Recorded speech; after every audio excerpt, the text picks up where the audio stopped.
Right, okay guys, welcome to another random remake review. This feature is basically where I play some remakes of some classic games, both sort of home computer and arcade games.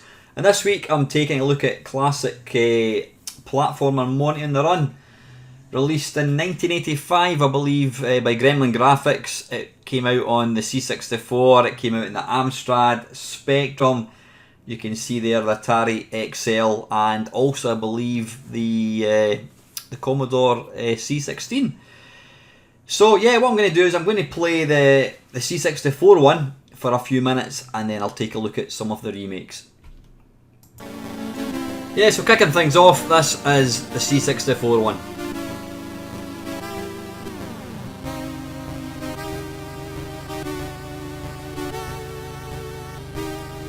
Now normally these games, if I was going to play a game like this, you know, I would play it on the Spectrum. I always thought that the Spectrum tended to do kind of platformer games that bit better. Don't know why, just my opinion, even though I was a C64 guy.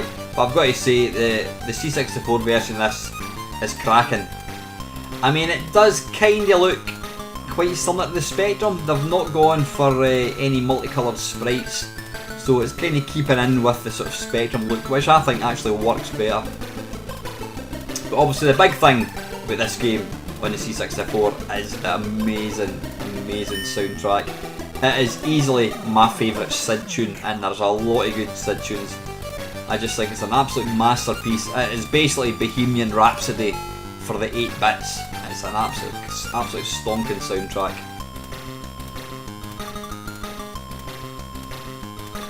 And I think it's a game that's actually aged very well. There's a lot of 8-bit games that I liked back in the day, and when I play them now I just think, I can't see me going back to it, but I do still play this game. I'm not very good at it, as you can probably tell, but I just think it's a classic 8-bit platformer.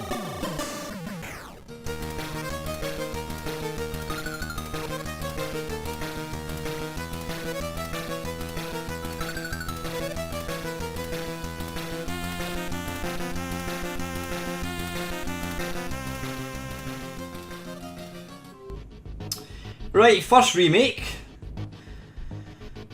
There we go. This is, now these are, oh bloody hell. I've got to say these are all on the PC.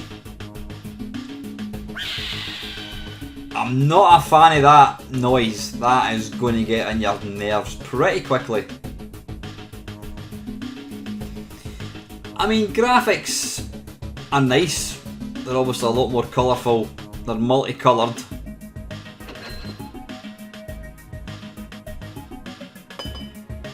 Now the big thing is, it doesn't have the soundtrack, and to me that is, you know, you take away the soundtrack and this becomes, I wouldn't say it becomes an average game, not at all, it is a really good platformer, but you know, the soundtrack absolutely makes the game.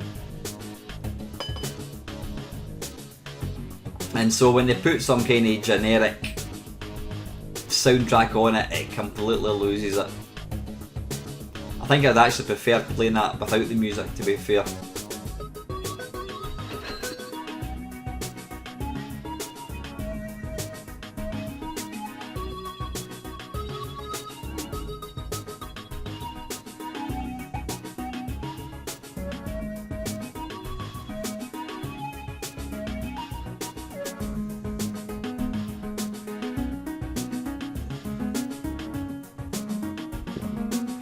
We can't fault the graphics, they do look nice.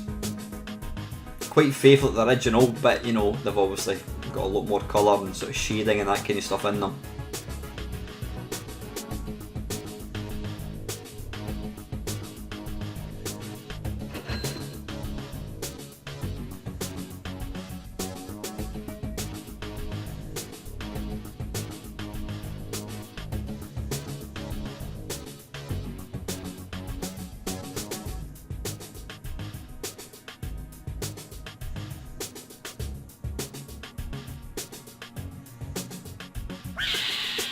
Ah, balls.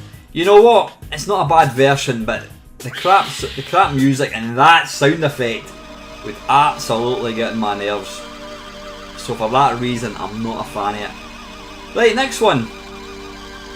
Again, it's on the PC. Now you can tell it has got a kind of version of the soundtrack, which does sound really nice. I never really knew what the correct freedom kit was. I didn't see the point of it. I always thought it was quite annoying because technically if you pick the wrong one, you can't complete the game. Now this kind of, you know what, when I played this, I thought to myself, if this game ever came out on probably in the 16-bit, this is what it would have looked like.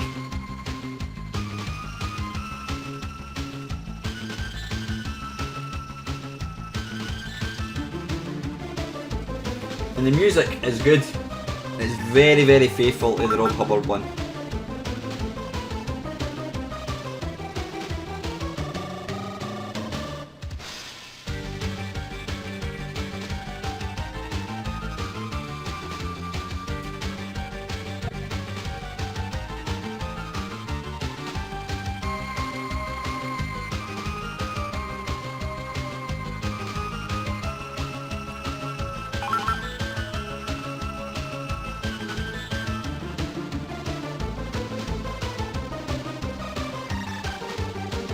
Again, they've got, the graphics are pretty faithful. They've not tried to reinvent the wheel at all.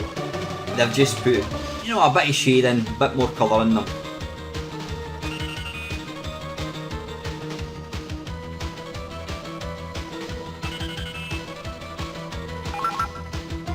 Oddly, I couldn't get any of these to actually work with the joystick, but it's not a difficult, well, I'm not going to say it's not a difficult game to play. It does work with the keys pretty well.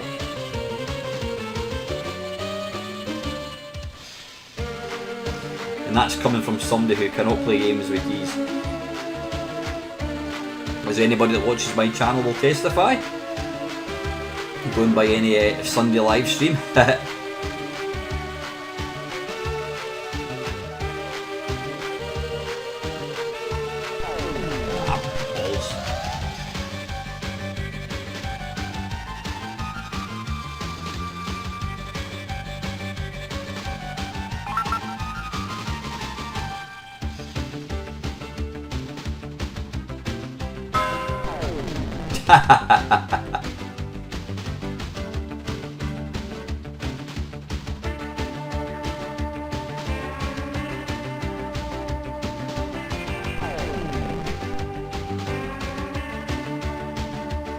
I think this version's kind of a bit more generous with the lives.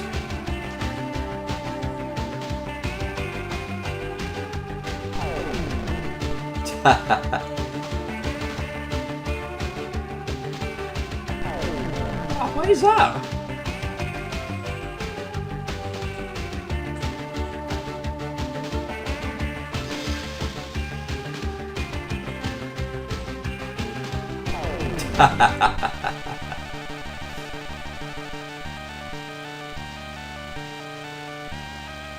Yeah, that's not a bad version.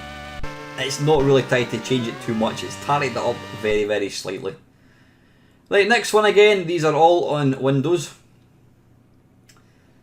This is Monty on the Run, the remake.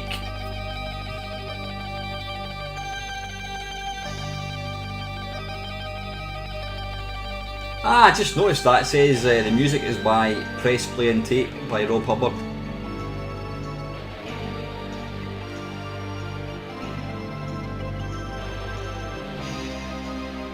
Yeah, there is some kind of nice little effects.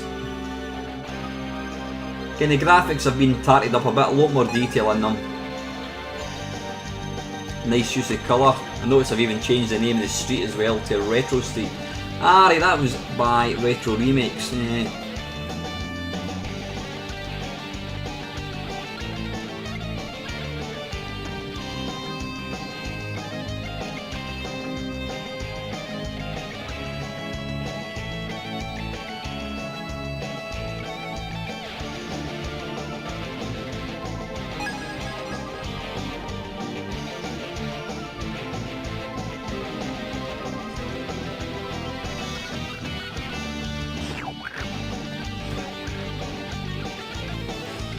Yeah, I mean, it's got, obviously, I'm assuming that's a sort of live soundtrack. It's got some, they've enhanced the sound effects. But does this game really need it? I don't think so.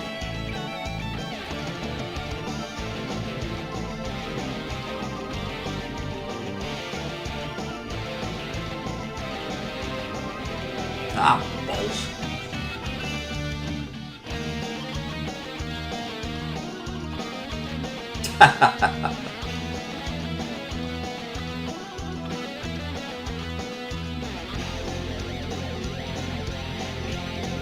I don't know if the game is stuttering in the finished video. It didn't stutter when I was playing it, it's probably just my recording software.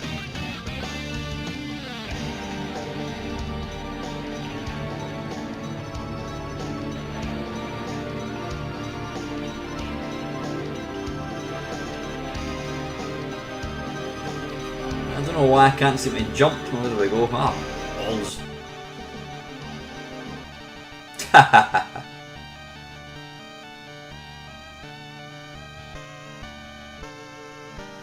Yeah, right, one last one. Then we'll do a little summary.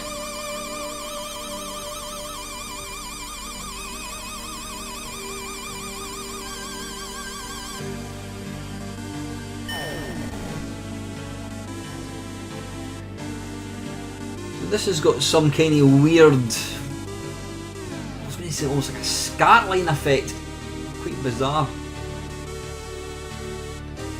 Again, it does look really nice. The graphics have been tarted up. Whoops. Now, I'm not sure, is that a remake of the music, or have they somehow used the synth track for this? I'm not quite sure. It does actually sound like one of the sort of many remakes of the tune that I've heard in the past. Yeah, that's not based on the Sid tune. Or sorry, it's not the Sid tune. It's an original sort of version of it. Ah, damn it.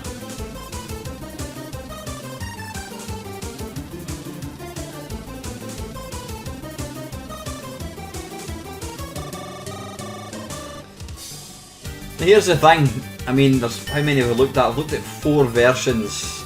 You know, one of them is really nice, the one that kind of looks like the Amiga version. The other ones, they've tried to kind of improve the graphics, and they've put extra sound effects.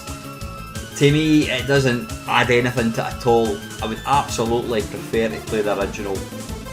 You know, probably any 8-bit version I'd rather play than any of these remakes.